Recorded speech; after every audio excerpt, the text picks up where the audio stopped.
3:04 in the morning, a memory leak starts choking the checkout service. In the old world, a pager screams, a human stumbles out of bed, opens a laptop, and starts the bleary hunt. But tonight, nobody's phone rings. Instead, an AI agent notices the anomaly, reasons through the telemetry, traces it to a deployment from 3 hours earlier, rolls that deployment back, watches the memory flatten out, confirms the fix held, and leaves a tidy summary for the morning. Total human involvement, 0. Total downtime, seconds. That's not science fiction, that's self-healing infrastructure, and in 2026 it's real, it's in production, and it's the single most talked about and most anxiety-inducing shift in our entire field, because it raises the question every engineer is quietly asking: if the machine can fix production by itself, what happens to me? Welcome back to DevWise. Today, the honest answer: what AIOps actually is, what these agents genuinely can and can't do, and what your job becomes on the other side. No hype, no doom, just the truth. Let's begin. Let's cut through the buzzword, because AIOps gets slapped on everything right now. AIOps, artificial intelligence for IT operations, is, at its core, the use of machine learning and AI to make sense of the overwhelming flood of operational data your systems produce, and increasingly, to act on it. Here's why it had to exist. In the last episodes, we talked about observability, metrics, logs, and traces. The dirty secret of modern observability is that it produces too much. A large system generates millions of data points a minute, thousands of alerts a day, most of them noise. Human teams drowned in it, a phenomenon with a name: alert fatigue, where so many alarms fire that engineers start ignoring them, and the one that matters gets lost in the flood. By 2026, 73% of enterprises adopted AIOps specifically to fight this. The problem wasn't a lack of data, it was a lack of anyone able to read it fast enough. AIOps attacks that, on a ladder of increasing capability, and understanding the rungs is understanding the whole field. The first rung is noise reduction. AI correlates thousands of related alerts into a handful of actual incidents. The best platforms cut alert noise by over 95%. The second rung is anomaly detection. Instead of you setting rigid thresholds, the AI learns what normal looks like for your system and flags genuine deviations. The third rung is root cause analysis.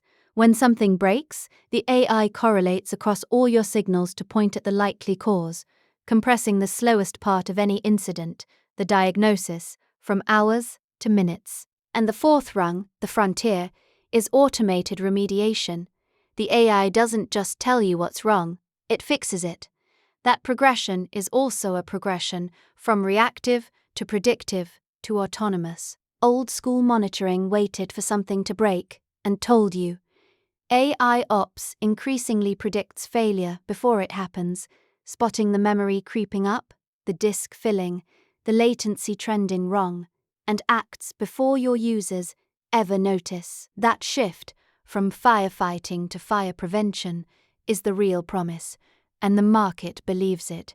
AIOps is an $11 billion field in 2026, growing toward $32 billion by 2029. Now, the part that changed everything in 2025 and 2026, and why this topic suddenly went from interesting to seismic: the shift to agentic AIOps. The first generation of AIOps was powerful but limited. It could detect and correlate, but it still mostly handed a conclusion to a human, who did the actual thinking and acting. The models could say these 1,000 alerts are one incident, probably in the database, but a person still had to reason about it and fix it. The leap is this: large language models can now read logs in plain language, consult your runbooks as text, reason about the causal chain of events the way an engineer does, and, crucially, take action through APIs, then check whether the action worked and try again if it didn't. That closes the loop: detect, reason, act, verify, without a human in the middle, for the most common classes of incident. That's an agent, not a script following fixed rules, but a system that reasons its way from symptom to fix, adapting as it goes. Let me make it concrete, with a real pattern. An agent detects abnormal memory behavior. It doesn't just alert, it queries your observability data programmatically, cross-references recent deploy timestamps and config changes, and assembles an actual incident narrative: what broke, when, probably why, and what similar past incidents looked like. It forms a hypothesis. This deploy caused it. It acts, rolls the deploy back in a controlled way, then it verifies against your service objectives before declaring victory, and if the fix didn't hold, it reasons again. That's the difference between automation and agency. Old automation ran a fixed script and hoped. An agent reasons about your specific situation and adapts. Why now and not 5 years ago? 2 reasons. The language models finally got good enough to reason reliably over messy operational data, and the hardware got cheap enough to run that reasoning at the scale and speed operations demands. The pieces existed separately for years.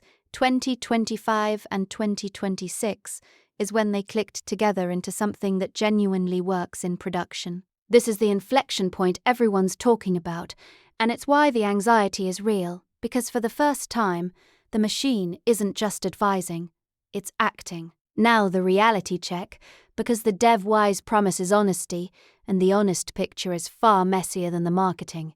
If you've only heard the hype, this chapter is the antidote. First, the maturity gap. The vendors sell fully autonomous, self-healing nirvana. The data tells a different story. There's a widely used 5-level scale of operations autonomy from level 1, fully manual, reactive, up to level 5, fully autonomous. And, as of 2026, only about 17% of enterprises have reached levels 4 or 5, where autonomous self-healing actually delivers measurable value. The majority, around 55%, are still sitting at levels 1 and 2, running largely reactive operations. Here's a blunt benchmark you can apply to your own team right now. If your MTTR, mean time to resolve, is still measured in hours, you're at level 1 or 2. Level 3 measures in tens of minutes. Level 4 and above in minutes or seconds. Most of the industry is nowhere near the dream. Second, the failure rate. Forrester's analysts warned that by 2026, 60% of enterprises will fail at AIOps without proper maturity models, meaning they'll buy the tool, skip the groundwork, and get nothing. And there's a deeper reason why, and it's the single most important sentence in this whole episode. AI amplifies what already exists in your engineering system. Point a sophisticated agent at a chaotic, undocumented, poorly observed system, and it will confidently make chaotic, wrong decisions faster than any human could. Self-healing is built on a foundation of good observability, clean data, and solid automation, the exact things we've covered in previous episodes. There is no shortcut. The teams winning at AIOps are the teams that did the boring work first.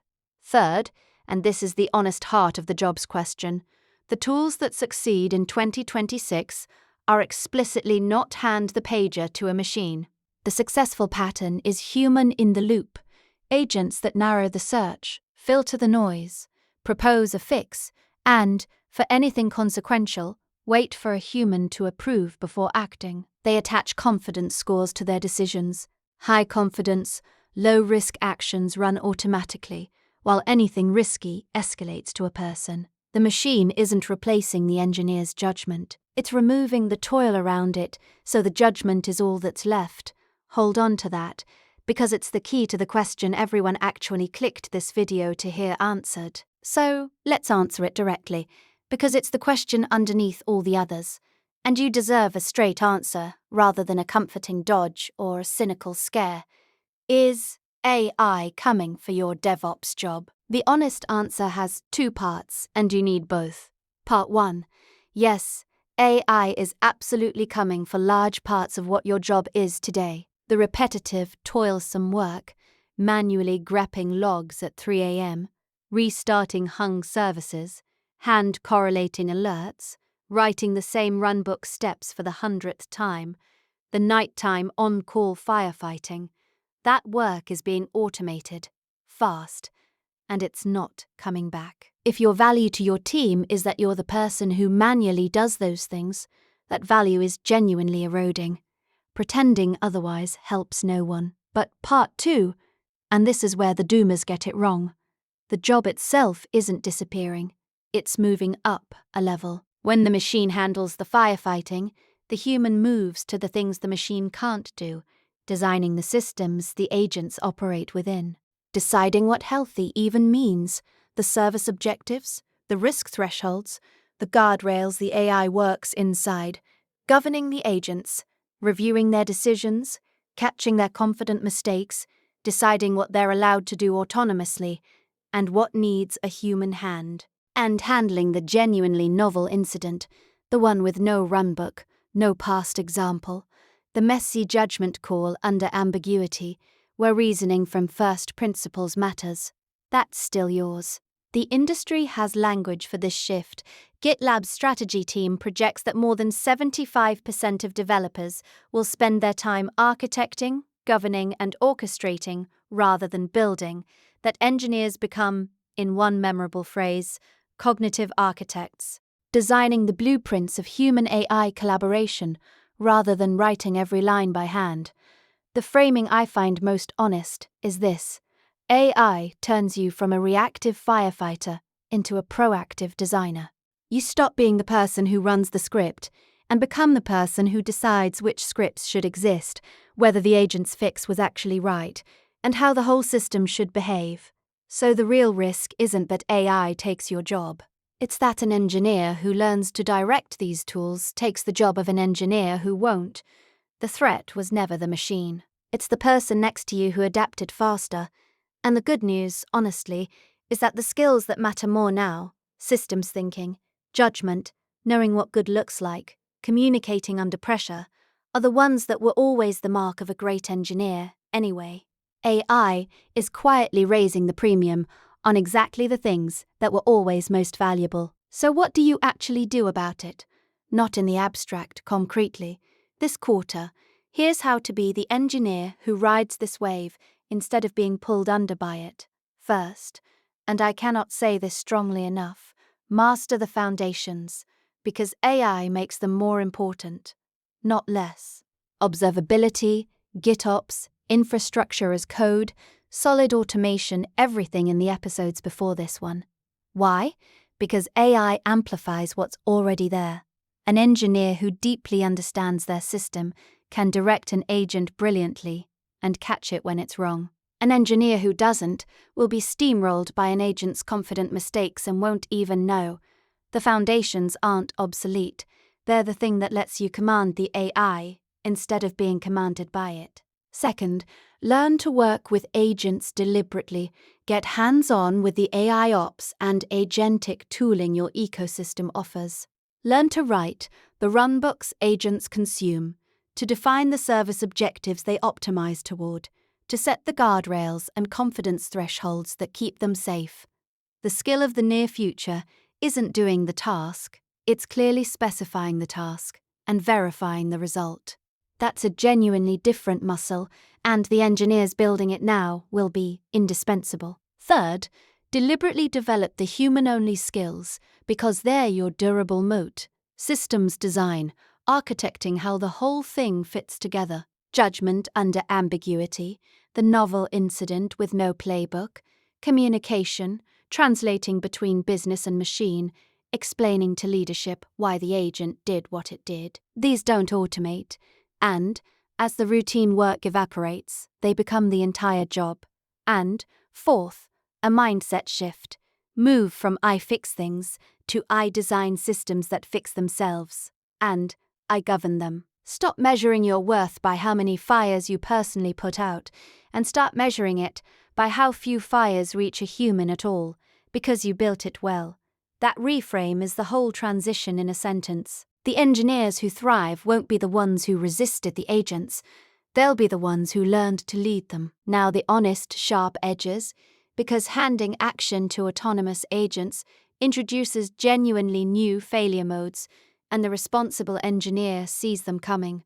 First, overtrust and automation of bad decisions.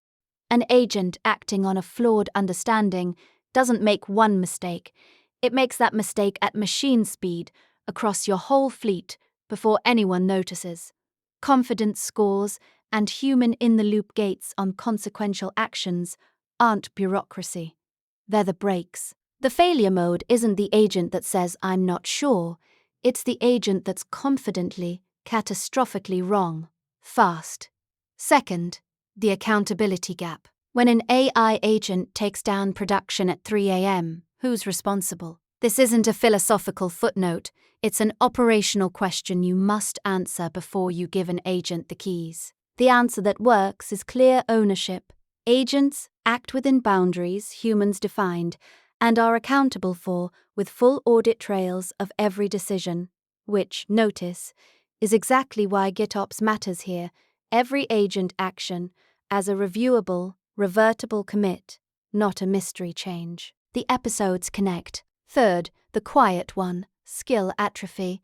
If the machine handles every routine incident, how do junior engineers ever learn to handle the hard ones? You build senior judgment by working through problems, and if the AI solves them all silently, you risk a generation of engineers who can supervise agents but couldn't debug a novel outage if the agent failed, which it eventually will, at the worst possible moment. The teams thinking clearly about this keep humans deliberately in the loop, not because it's efficient, but because that's how expertise is grown and kept alive.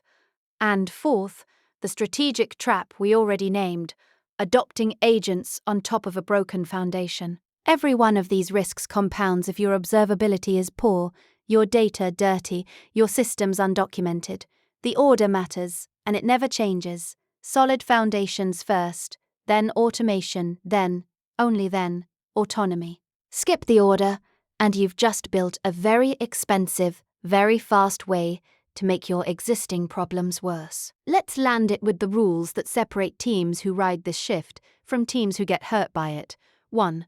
Foundations before autonomy. Always. Observability. Clean data.